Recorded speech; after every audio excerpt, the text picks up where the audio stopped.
Okay, good morning students. इस video में हम बात करेंगे टाइप ऑफ केमिकल रिएक्शंस। सो फार हमने केमिकल रिएक्शंस के बारे में थोड़ा सा जानकारी ली है, वो केमिकल चेंजेस हैं और कैसे केमिकल रिएक्शंस आप लिख सकते हैं सिंबॉलिक, वो सब जाना। अब हम इनके टाइप की बात करेंगे। ब्रॉडली आपके सिलेबस में जो है वो 5 तरह से इसको क्लासिफाई किया गया है, लेकिन इस वीडियो में हम दो तरह की रिएक्शंस कवर करेंगे। One is the combination reaction, combination reaction है, और दूसरी जो है वो आपका डीकम्पोजिशन है, डीकम्पोजिशन।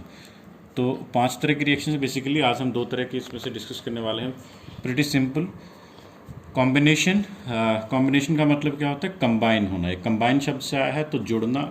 अगर 2 रिएक्टेंट ऐड होकर एक सिंगल प्रोडक्ट बनाते हैं, एक जनरल टर्म में बोलता हूँ, अगर ए और बी 2 रिएक्टेंट्स हैं, they combine to form A B बनाते हैं, या कोई भी कंपोजिशन यहाँ पे N1 N2 रहता है किसी भी रूप में, means number of reactants combine to form a single product.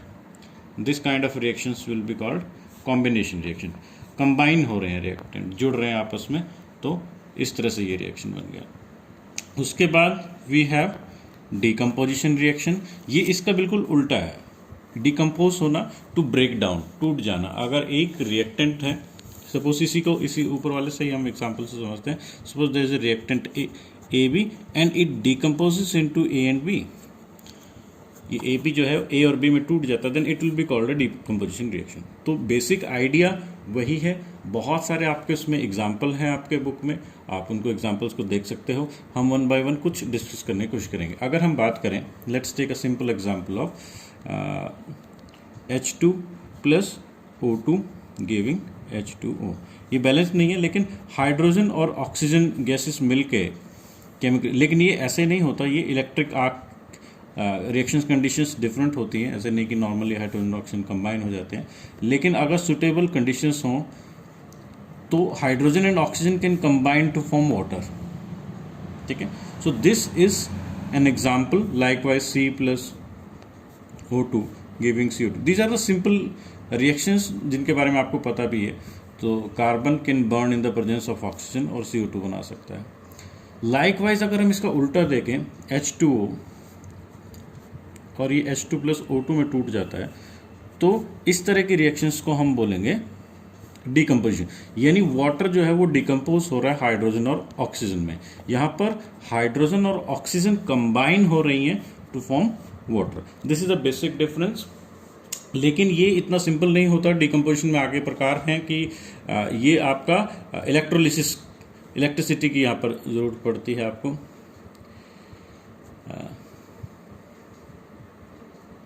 और यहाँ पर भी आपको ये इलेक्ट्रिक आर्क की हेल्प से ही ये इनिशिएट होती है, burning of hydrogen in the presence of oxygen. ठीक है, तो ये बेसिक आइडिया था। काफ़ी सारी रिएक्शंस आपकी बुक में हैं, तो आप एक एक करके आप देख सकते हो। You can take this example. Calcium oxide है, वाटर के साथ रिएक्ट करता है, तो कैल्शियम हाइड्रोक्साइड इसने बना दिया। तो that is 2 reactants are combining and forming a single product. अब हम likewise other reactions are there, C plus O2 CO2, H2 plus O2 H2O likewise. तो आप इन रिएक्शंस को देख सकते हैं, रेफर कर सकते हैं सिंपली। अब डिकम्पोजिशन का आपका जो एग्जांपल दिया गया है, आयरन सल्फेट का डिकम्पोजिशन। अगर हम डिकम्पोजिशन की एक और एग्जांपल लें तो FeSO4 रिएक्शंस आप बुक में से देख सकते हो। एक दो कॉन्सेप्ट मैं आपको बताता हूँ। जैसे यहाँ पर अगर आप देखोगे तो ये सल्फेट जो आपका लीजेंड है, इसकी वैलेंसी मैंने आपको बताया था 2 ट्रीट होती है। यहाँ पर आयरन की भी 2 ट्रीट हो रही है, तो इसको हम बोलते हैं ferrous. This is called ferrous. अगर इसकी वैलेंसी 2 ट्रीट होती, आयरन 3 वैलेंसी भी दिखाता, जैसे Fe सल्फेट का 2 होगा और SO4 ये 3। इस तरह के जब कंपाउंड बोलते हैं, ये कहलाता है फेरिक। तो ये थोड़ा सा एडिशनल नॉलेज है जो आप समझ सकते हो। आपको बुक में मिलेंगे ferrous sulphate, ferric sulphate, ferrous oxide, ferric oxide. तो इससे कंफ्यूज आपको नहीं होना। तो मैं जो रिएक्शन आपको बताता, फेरस सल्फेट है, जब आप इसको हीट करते हो, व्हेन यू हीट, ये हीट का सिंबल होता है डेल्टा, ये ऐसे दिखा देते हैं हम ट्रायंगल। सो Fe2O3 बनाता है, आयरन ऑक्साइड बनाता है। यहाँ पर आप देखोगे तो ये फेरिक ऑक्साइड बन गया, ये फेरस सल्फेट था, ये फेरिक ऑक्साइड बन गया, और SO2 प्लस SO3। ये आपके सिलेबस में रहता है 10th के NCERT में, तो कई बार पूछ लिया जाता है। यहाँ पर आप कलर चेंज की बात करो तो ये लाइट ग्रीन होता है, लाइट ग्रीन, और जब आप इसको गर्म करते हो तो ये वाइट में कन्वर्ट हो जाता है। तो इस तरह का जो कलर चेंज है इसको गर्म करने पे, ये आप क्लियरली प्रैक्टिकली आप इसको देख सकते हैं। अगर हम आयरन सल्फेट लेते हैं तो वो फेरिक ऑक्साइड में जो है वो कन्वर्ट हो जाता है। अब एक एडिशनल रिएक्शन की हेल्प से समझ लो, या एक थोड़ी सी जानकारी भी आपको दे देता हूँ, एक इंटरेस्टिंग फैक्ट आपको बताता हूँ जिससे आपको कॉन्सेप्ट भी क्लियर होगा, और एक रिएक्शन भी इम्पोर्टेंट है जो आपको समझ में आएगी, इसको ध्यान से देखें, और कुछ नॉलेज भी आपको मिलेगा।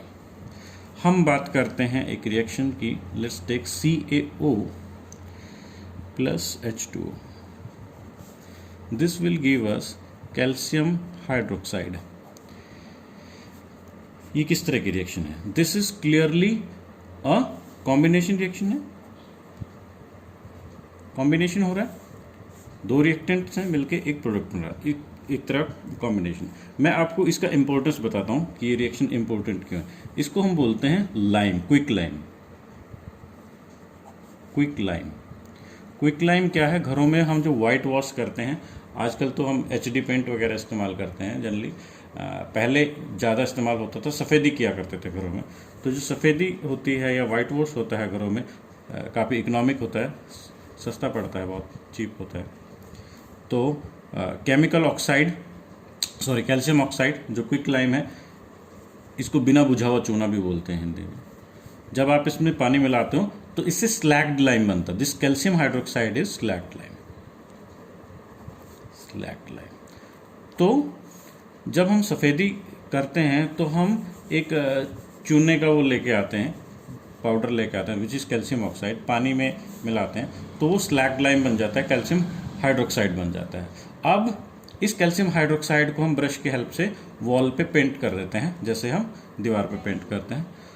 व्हाट हैपन्स, हमने देखा 2-3 दिन बाद जो सफ़ेदी होती है वो सूख जाती है और अच्छा कलर जो है वो उसका बिल्कुल ब्राइट हो जाता है, उसमें भी केमिकल रिएक्शन होती है। नाउ दिस कैल्शियम हाइड्रोक्साइड ये 2-3 दिन का समय लेता है सूखने में, ये एक्वस है क्योंकि, और हवा में इसको कार्बन डाइऑक्साइड तो मिल ही जाती है। तो एक और रिएक्शन होती है CaCO3, यहाँ पर ये कंपाउंड बहुत important, this is calcium carbonate, calcium carbonate. तो ये रिएक्शन बनती है, कैल्शियम कार्बोनेट बनता है। ये ध्यान रखें, जो मार्बल जिसको हम बोल देते हैं उसका फॉर्मूला भी कैल्शियम कार्बोनेट होता है प्लस वाटर। ये मॉइस्चर बनता है, मॉइस्चर उड़ जाता है समय के साथ। तो दीवार पे जो हमने स्लैग्ड लाइम लगाया था, वाइट वॉश लगाई थी, वो कैल्शियम कार्बोनेट थोड़ा सा हार्ड होता है।